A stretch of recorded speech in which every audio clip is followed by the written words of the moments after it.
Salam, terima kasih kehadiran kita pada hari ini. Kita berjumpa di tempat ini dalam suasana santai. Iya dong. Oke, ya. Teman-teman, saya akan memperkenalkan teman saya yang sudah hadir pada malam ini. Sengaja saya ajak mereka dari mana-mana ini ya, teman saya ini hadir. Tapi saya akan memperkenalkan yang pertama ini, namanya siapa Pak? Pak Ayub dari Kabupaten Bekasi. Oh gitu, seorang penyuluh ya Pak ya? Penyuluh agama Ahmadiyah. Iya, Ahmadiyah. Oke, baik, terima kasih sudah hadir di sini Pak Ayub. Kemudian ada Ibu cantik di samping saya ini. Siapa namanya Ibu? Bu Esti. Dari mana Ibu? Dari Kalimantan Tengah. Jauh. Waduh, pantas. Cantik banget nih kandungnya. Iya, oke, baik. Terima kasih Bu Esti sudah hadir pada saat ini. Kita bertemu sekali, senang sekali bertemu dengan Ibu. Terima kasih ya. Kemudian ada juga Ibu yang cantik di sebelah kanannya yang baju merah.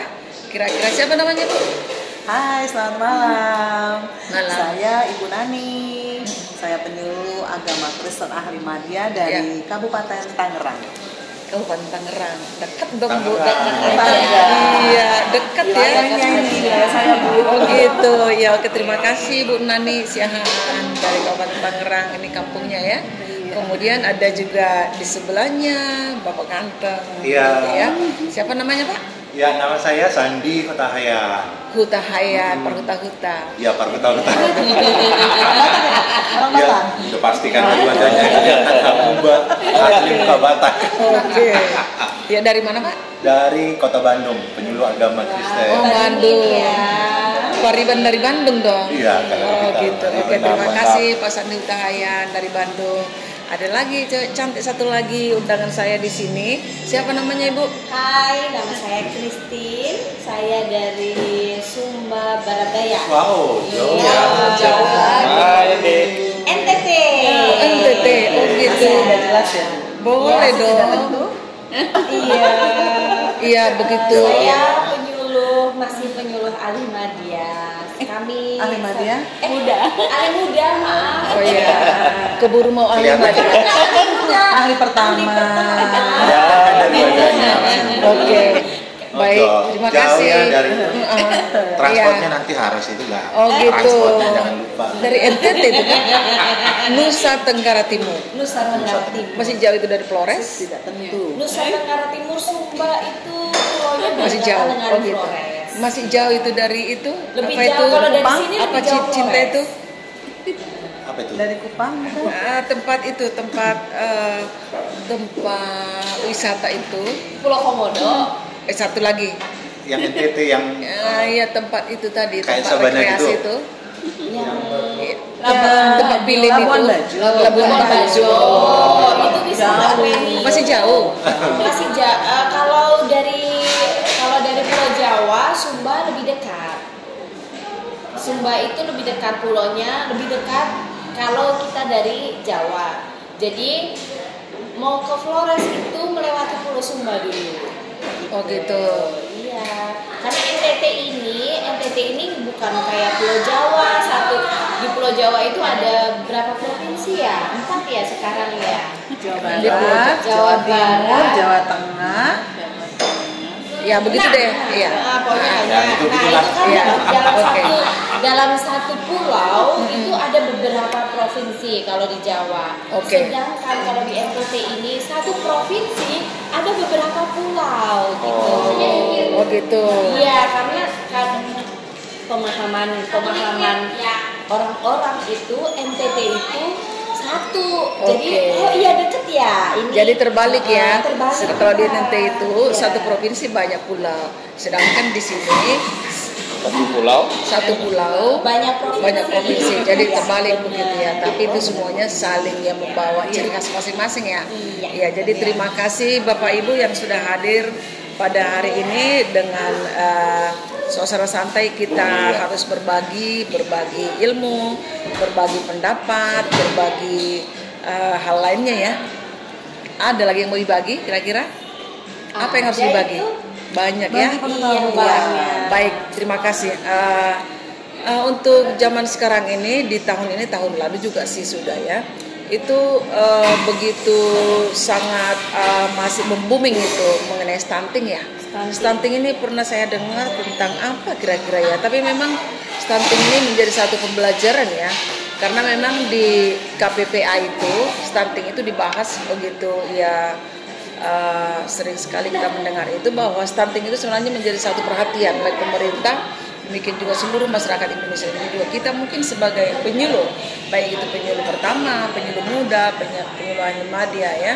Nah, jadi kita juga bertanggung jawab dalam hal ini, bagaimana dan apa kira-kira yang harus kita lakukan agar stunting ini semakin menurun, grafiknya lebih menurun begitu.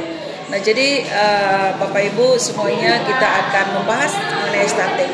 Kita akan mendengar terlebih dahulu pengertian stunting itu sebenarnya apa, supaya kita lebih paham dan mengetahui apa itu arti daripada stunting. Kami persilakan kepada Ibu Nani. Terima kasih Bu Esther. Memang istilah stunting itu agak kurang, kalau menurut saya agak kurang membumi ya. Artinya seperti bahasa stunting itu kayaknya bahasa-bahasa diambil dari luar gitu. Sehingga bukan merupakan bahasa Indonesia. Jadi orang mendengarnya pun agak sedikit kurang paham. Iya, betul sekali Bu Esther. Tapi begitu saya pelajari, saya banyak mendengar, ternyata kalau kita bicara stunting itu nggak jauh-jauh rupanya. Nggak jauh-jauh dari masalah gizi. Oh gitu. Ya kan, kalau gizi kita semua udah tahu. Jadi mungkin kita dari SD juga mungkin kita sudah banyak mendengar ada pelajaran-pelajaran lah khususnya ya yang membahas tentang gizi. Dan dampak dari gizi itu kan banyak sekali. Iya, jadi pengertian daripada stunting itu sendiri apa itu kira-kira? Saya tidak langsung memberikan definisi yang letterless, tapi saya akan memberikan satu gambaran. Jadi artinya kalau kita bicara soal stunting, kita itu diawali dengan ibu hamil sebenarnya. Ibu hamil yang mungkin karena ketidaktahuannya sehingga dia membiarkan dirinya dengan kehamilannya itu dengan tidak memperdulikan bahwa di dalam dirinya itu ada cabang bayi yang memang membutuhkan, ada janin yang membutuhkan perhatian. Jadi ketidaktahuan ya? Iya, betul, diawali dari ketidaktahuan itu. Dan itu berdampak, Bu Esther. Ya, dari ketidaktahuan itu berdampak begitu dia lahir, begitu bayinya lahir, ya kita semua udah tahu lah ya, Bapak Ibu di sini kalau bayi yang kekurangan gizi akan lahirnya seperti apa. Iya. Ya? Jadi artinya itu karena ketidaktahuannya maka dia tidak mampu untuk membuat suatu atau mengelola sesuatu hal supaya dalam pembuahan atau bayi dalam kandungannya itu bisa akan berkembang dengan baik. Namun demikian supaya teman-teman atau yang masyarakat mengetahui pengertian daripada stunting itu sendiri apa kira-kira? Stunting itu sendiri sebenarnya apa namanya ya? Suatu keadaan atau kondisi? Ya, suatu kondisi di mana bayi yang lahir itu kekurangan gizi. Iya, kekurangan gizi ya, gitu ya. Itulah. Sebenarnya berkisar dari benang merahnya itu seperti itu. Ya, kalau kita mau bikin definisi-definisi yang lain mungkin banyak ya, tapi benang merahnya ya seperti itu. Dengan kata lain kekurangan gizi. Oke, saya paham. Nah, jadi kata kunci daripada stunting itu adalah kurang gizi. Kurang gizi karena apa? Karena tadi ketidaktahuan. Ya baik. Nah, jadi ada dua keyword daripada stunting, kurang gizi dan kekurangtahuan oleh sang ibu dan juga yang sekelilingnya mungkin ya. Ya, terima kasih mengenai pengertian daripada stunting. Kemudian kita melihat sebenarnya stunting ini banyak arahnya. Jadi yang terutama kenapa terjadi stunting? Gitu ya. Kenapa stunting itu menjadi satu bumerang begitu ya? Berasal dari mana itu? Apa penyebabnya? Seperti tadi kan kurang gizi dan kekurangtahuannya. Nah, sekarang bagaimana kira-kira keadaan seorang ibu? Apa yang harus dilakukan seorang ibu? Dan ibu yang bagaimanakah seharusnya supaya tidak terjadi stunting? Dan ibu yang bagaimana sehingga terjadi stunting? Nah, kira-kira peran seorang ibu untuk stunting ini kira-kira apa? Ibu Esti, kami persilakan. Terima kasih Bu Esther. Ya. Kalau kita mendengar tadi penjelasan tentang Stunting. Iya. Jadi sebagai ibu harus memiliki pengetahuan. Iya, pengetahuan tentang ibu hamil, Iya. kemudian bagaimana cara merawat diri sebagai Iya. ibu hamil, khususnya bagi janin yang dikandung. Itu pertama harus mendapatkan asupan gizi yang Gizi, cukup, ya, oke. kemudian perhatiannya yang misalnya harus cukup istirahat, jangan banyak aktivitas, dan kita sebagai ibu hamil harus selalu konsultasi dengan dokter, harus memeriksakan diri secara rutin agar supaya janin yang dikandung itu tumbuh berkembang dengan sehat, sehingga tidak akan terjadi stunting. Iya. Jadi harus banyak memiliki pengetahuan. Jadi banyak membaca referensi buku tentang ibu hamil.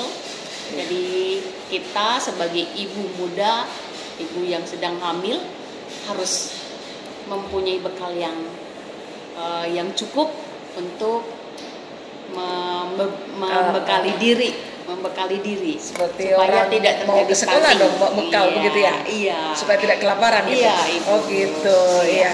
Nah, jadi Bapak Ibu, teman-teman semuanya, bahwa sebenarnya peran seorang ibu supaya tidak terjadi stunting ini, dan juga mungkin bagaimana caranya seorang ibu itu supaya stunting tidak terjadi, gitu ya. Nah, jadi keywordnya adalah seorang ibu harus berpengetahuan, gitu ya Bu ya. Dengan berpengetahuan dia akan mampu mengelola, gitu. Iya. Mengelola apa kira-kira? Mengelola dirinya sendiri, diri dan sendiri juga dan janin yang yang sudah ada dikandung di dalam kandungannya. Nah, jadi memang peran seorang ibu itu begitu luar biasa ya Bu ya. Ya, jadi tadi sama dengan yang pengertian stunting tadi juga harus sama-sama berpengetahuan gitu ya. Nah, jadi seorang yang ibu yang sedang mengandung juga tidak akan terlepas dari dukungan seorang suami. Ayah, gitu ya. Nah, jadi kelak nanti akan menjadi seorang bapak. Iya. Nah, jadi sebenarnya apa sih perannya seorang ayah, seorang suami, atau seorang laki-laki supaya seorang bayi yang lahir itu nanti akan lahir dengan sehat. Tidak akan terjadi lagi stunting.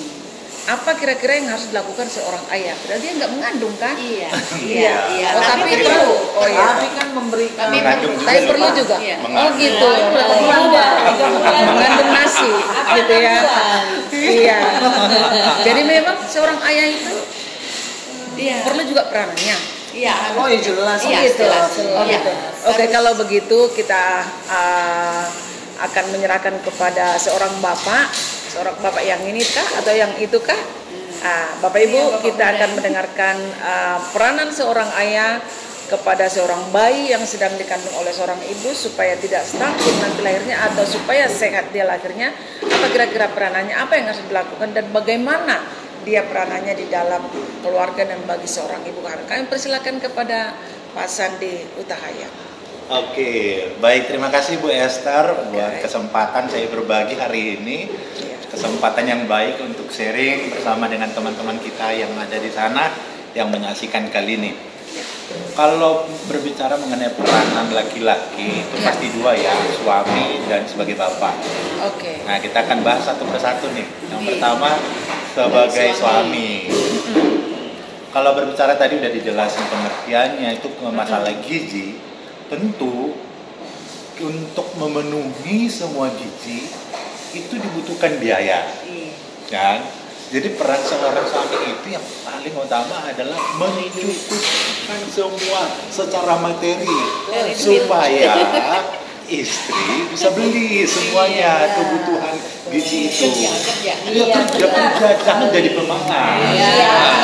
Jadi seorang istri kalau demam dia, kalau dibawa ke tukang emas dia tiba-tiba sehat gitu ya? Tempat sehat itu, apalagi ke tempat berlian. Oh gitu, oke deh. Itu perannya, jadi harus kerja keras supaya bisa memenuhi secara materi. Apanya yang keras? Kerja keras. Oh, kerja keras. Kerjanya.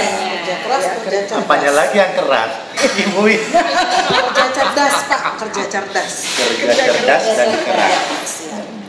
Jadi itu. Iya. Kemudian yang kedua yang tidak kalah penting juga adalah mendampingi istri. Ya, mendampingi istri. Siap Jadi, siaga. Siap siaga. Siap siaga ya. Oke. Supaya bukan hanya mendampingi hadir di sana, tapi memberi respon positif kepada istri supaya istri bahagia. Oke. Iya. Kalau mendampingi kan Itu mungkin penting. penting itu. Iya. Karena kalau istri nggak bahagia saat hamil, itu Dan berpengaruh pada janin. penyanyi. Oh, Dia gitu nggak ya. selera makan. Ada tekanan psikologis. Iya. Ada tekanan gitu. Tekanan psikologis. Tekanan apa sekarang? Secara psikologis, Bu. Secara Secara psikologis, Iya. anak akan menjadi nanti begitu lahir, anak akan menjadi seorang yang mungkin pendiam, minder dan lain sebagainya. Iya. Itu Gitu. akan berpengaruh. Iya. Iya, oke. Jadi suami harus menjadi suami yang baik lah. Suami yang baik, oke Nah, ya. yang terlepas lagi mendampingi, misalnya mendampingi ke rumah sakit. Ya, Itu juga pasti bahagia kan Bu ya kalau mendampingi kan.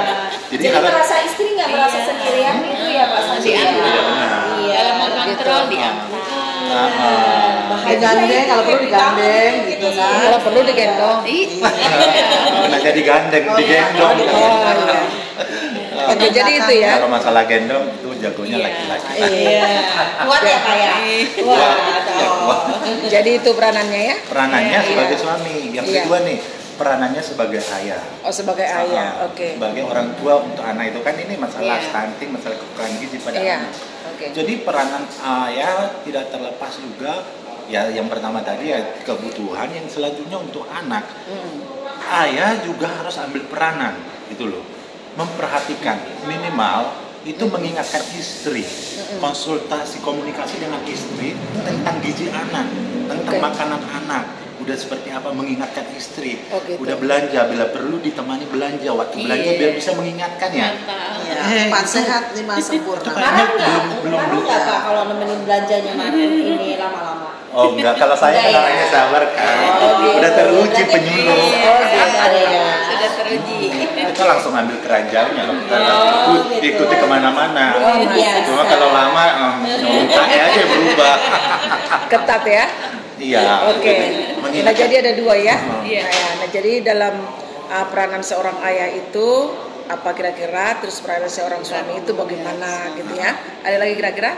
Ya itu Iya. aja dulu mungkin. Ya. Baik, nah jadi kalau peranan seorang ayah itu memang luar biasa dengan segala kekuatannya dan segala daya upayanya. Memang seorang ayah dan seorang suami itu memang memberikan perlindungan yang luar biasa, baik itu dari segi ya menyediakan berbagai keperluan daripada keluarga ya, dan kemudian juga sebagai suami yang siaga tadi itu supaya memang segala kebutuhan daripada seorang istri itu terpenuhi, baik secara psikologisnya, baik itu juga dengan berbagai hal yang akan ya melengkapi segala kebutuhan jasmani daripada seorang istri dan juga calon anak yang ada di dalam rahim atau kandungan seorang ibu.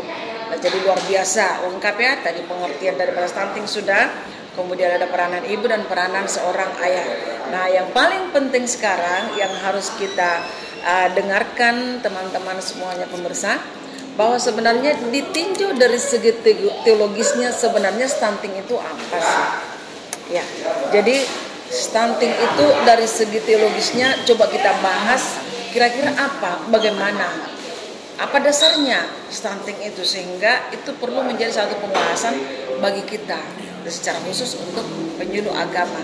Kita akan memberikan penerangan dan penyuluhan kepada masyarakat secara khusus ibu muda begitu ya. Kami persilakan kepada Pak Ayub bagaimana kira-kira ditinjau dari segi teologisnya. Ya, terima kasih Bu Esther. Sahabat Bekasi, kalau kita perhatikan dari asal mula manusia itu kan Allah kan menciptakan langit dan bumi. Ya. Allah menciptakan langit dan bumi itu diberilah ada 2 mandat. Mandat ilahi dan mandat natural. Mandat ilahi itu adalah sumber daya manusianya, mandat kultural itu adalah sumber daya alam. Jadi manusia diberikan pengetahuan untuk mengelola alam ini. Termasuk juga sumber daya manusia itu adalah bagaimana mengelola diri sendiri. Alam ciptakan manusia itu perlu pertumbuhan, perkembangan. Dikuatkan Pak, saya kurang dengar Pak. Oh iya, kurang dengar ya. Iya. Alam menciptakan manusia itu ada mandat gitu. Jadi mandat yang ilahi itu sumber daya manusia itu kita sebagai manusia harus memaksimalkan potensial yang Tuhan berikan kepada kita untuk kita berbuat. Salah satunya yaitu alam ciptakan manusia itu berpasangan, dan itulah seorang istri oleh Adam, dan bertumbuh berkembang manusia itu dalam tubuh wanita itu perlu dipelihara, perlu dijaga. Jadi supaya itu bertumbuh sesuai dengan rencana Allah, maka kita harus sebagaimana dikatakan Tuhan di dalam perjanjian baru, baik itu di Ibrani Roma, bahwa sudah layaknya kita yang sudah dewasa jangan minum susu, kan begitu ya, harus makan makanan keras. Jadi di dalam hal ini sebagai orang yang percaya, supaya kita tidak minum susu terus-terusan, ya kalau minum susu itu terusan sebenarnya sudah layak dan besar, minum susu lagi itu kan tidak lagi normal fit lagi. Nah, jadi supaya sesuai dengan itu, makanya ibu yang tadi kita dengar tadi, turunnya ada ASI, itu susu. Jadi sebagai orang yang beriman, orang yang percaya, kita juga harus meminum susu waktu pada kita saat kecil, kan begitu. Dan sudah kita besar tentu makan yang besar. Jadi ini menunjukkan bahwa stunting itu secara teologi, bahwa kita yang masih anak-anak minum susu itu menunjukkan bahwa kita itu kerdil ataupun kecil imannya, ataupun masih iman anak-anak, kan begitu. Jadi kalau iman anak-anak itu sebenarnya sudah layak kita imannya dewasa, tapi kita masih juga iman anak-anak, itu menunjukkan kita stunting secara rohani. Nah, jadi kalau sudah layak kita memang udah dewasa, ya tidak perlu lagi minum susu, minuman yang keras, kan begitu ya.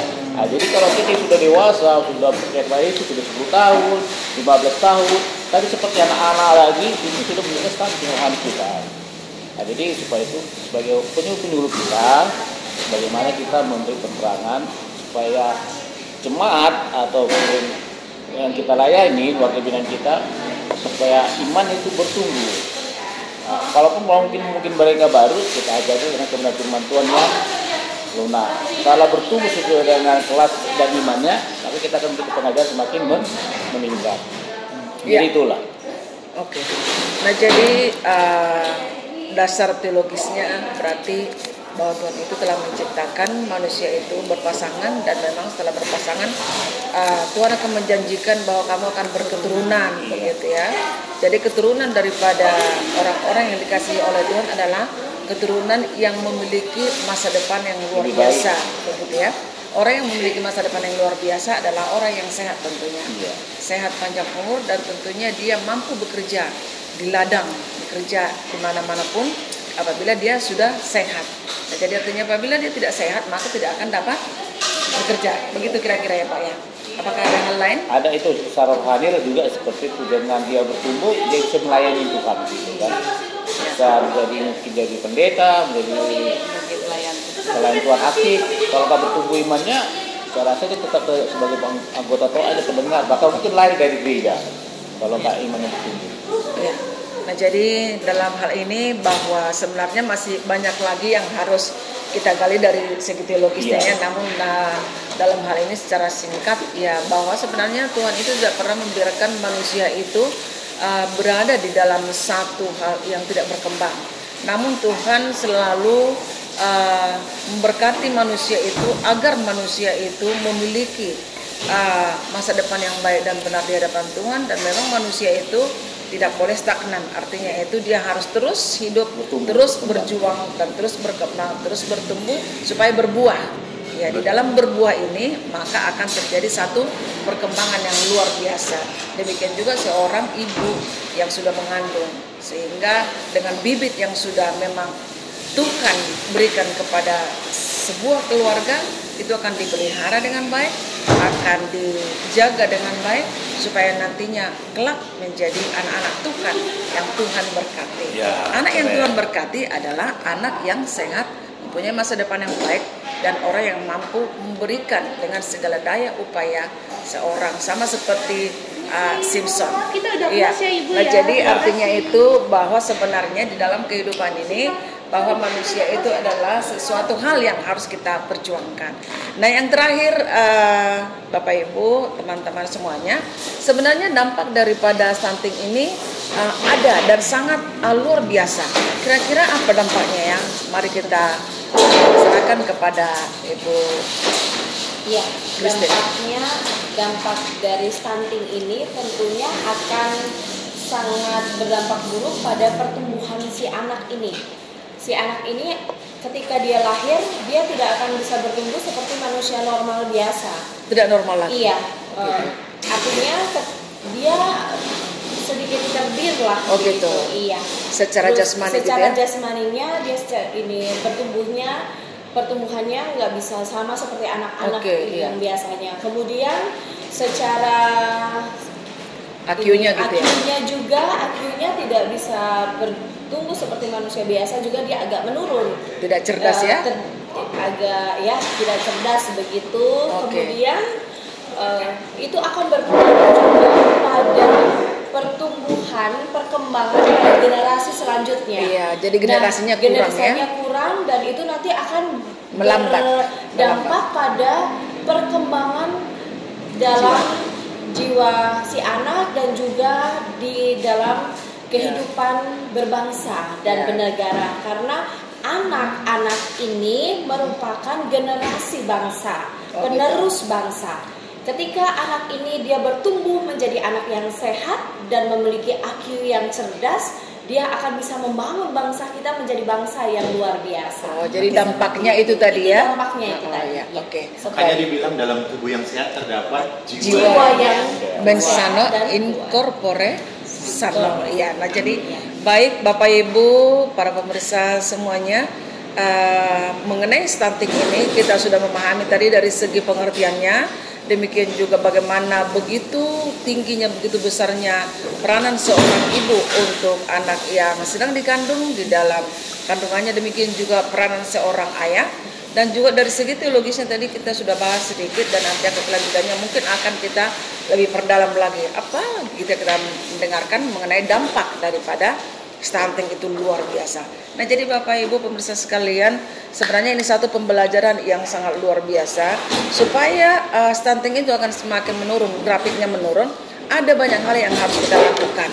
Yang pertama itu seorang penyuluh memang harus memberikan pencerahan dan memberikan pengertian kepada pasangan-pasangan ibu muda, yang mana bahwa seorang ibu muda itu harus berpengetahuan dan kemudian dia harus berpotensi dan dia harus sehat.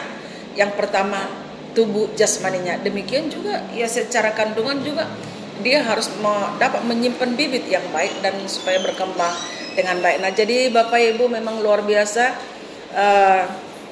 seorang remaja memang harus benar-benar sehat dan seorang calon ibu memang harus benar-benar siap menjadi seorang ibu, baik dari segi jasmani, dari segi pengetahuan, dari segi apa tadi supaya gizinya tinggi, dari segi ekonomi. Iya.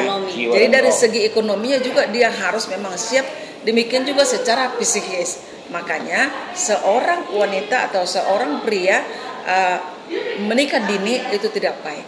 Dia harus menikah paling tidak mungkin 17 tahun, 18 tahun, 21 tahun ya. Yang paling bagusnya umur berapa? Sekarang peraturan kan 19 tahun. 19 tahunnya minimal wanita. Kalau pria? 23. 21 ya. 23 apa 21 ini? 23 ya, oke. Nah, jadi demikian kira-kira pemirsa mengenai stunting ini pembahasan kita pada hari ini. Mudah-mudahan bermanfaat untuk kita semuanya. Dan untuk selanjutnya kita akan membahas kembali stunting kedua atau mungkin hal-hal berikut atau dampak atau apalah mengenai stunting ini. Jadi ya sedikit pembahasan kita mengenai stunting. Terima kasih untuk Bapak Ibu semuanya yang telah hadir. Mudah-mudahan sehat semuanya. Salam sejahtera bagi kita semuanya. Terima kasih Pak Ayu. Terima kasih. Terima kasih. Oke. Iya. Terima kasih. Salam.